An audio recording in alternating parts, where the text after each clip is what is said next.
नमस्कार दर्शक बंधु मोना मीडिया चैनल को आपन को स्वागत। बॉयफ्रेंड रखि झील मैंने कहीं मोटी हो जाती ताहा आपण ए वीडियो देखिले जानबे।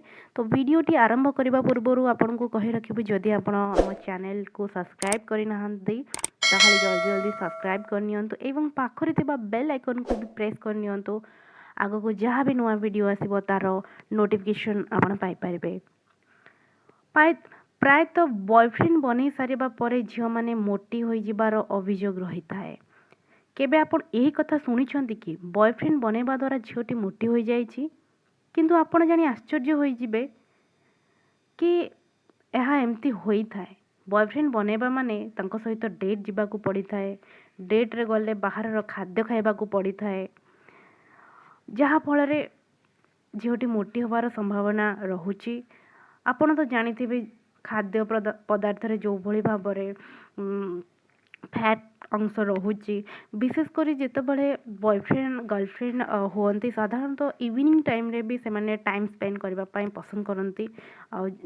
इवनिंग टाइम रे जितेबाला से टाइम स्पेंड करती बुलाबुली करती तो फास्ट फूड से फास्ट चॉइस होता है।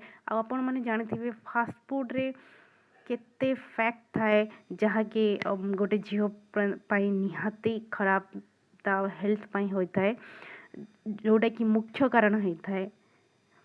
देन जानतु आउ सब अन्य कारण जदि आपण पार्टनर कर समय समय रे आपण स्वास्थ्य पाई चिंता करि न थांती तेबे आपण मोटी होई पारंती। पुरुष मानकर मेटाबॉलिज्म महिला तुलन अधिक तेज होता है, जो से माने बिना ओजन बढ़ाई अधिक खाद्य खाई पारि थांती। जेते भी से माने खांतु ना कहीं पुओ माने आपण नोटिस करिथिबे सेमानक चेहरा एते जल्दी लागे नाही, जो तुलन रे झील मानकर शरीर फैक्ट बढ़ी जाए। टिके किछि खाइदेले भी से माने मोटा हो जाती।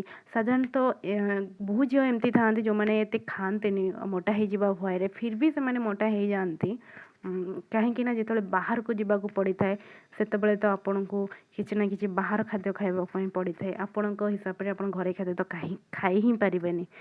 आपण प्रायतः ध्यान देइथिबे जे आपण बॉयफ्रेंड कारण आपण को वर्कआउट भी छाड़ी देबाकू पड़ी थाए। जदि आपण कोनोसी एक्सरसाइज जोग भोग किछि भी करूथांती तो बॉयफ्रेंड हैला परे आपण से सब निवृत्त हो जाते। आस्ते आस्ते टाइम आपड़ से बाटे स्पेंड करनी लेट नाइट पर्यंत भी आपड़ कथा हुंती। देन मॉर्निंग रू उठी पारंतनी, वर्कआउट करि पारंतनी, जे कि गोटे झीर फिजिकली या शरीर रे बहुत प्रभाव पकई थाए।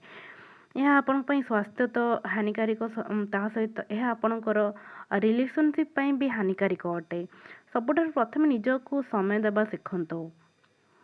जेबे कहीं झील को बॉयफ्रेंड मिल जाए तो से एमती भावे कि ताको मिस्टर परफेक्ट मिल जाइए तो ताको आउ कौन से पो प्रति इंटरेस्ट नहीं, तो से माने एते निजको सजे हेबा या फिर हेल्थ उपरे एते कॉन्शियस होंतिनी, जोथि पाई एहा गोटे बड़ रीजन झील मानकर बॉयफ्रेंड हैला परे से मानकर मोटा ही